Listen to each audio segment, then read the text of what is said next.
रुकी वगैरह के अभी के अभी ट्रांसफर करावता हो गया।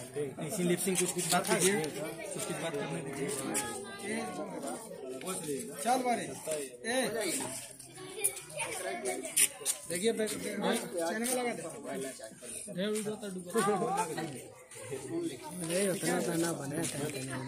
अरे तो लोग हमारे मुंह का देखे तो खड़े खड़े। एक मिनट रुक जाइए।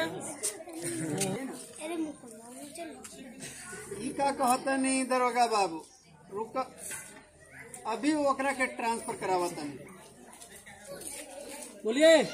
अरे दरोगा बड़ा दो गला क्या कहले रे? ना दरोगा कुछ ना चलिए अब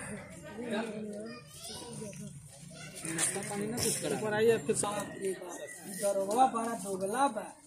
अरे क्या बोले ना कुछ सर चलिए जल्दी चले कहता नहीं।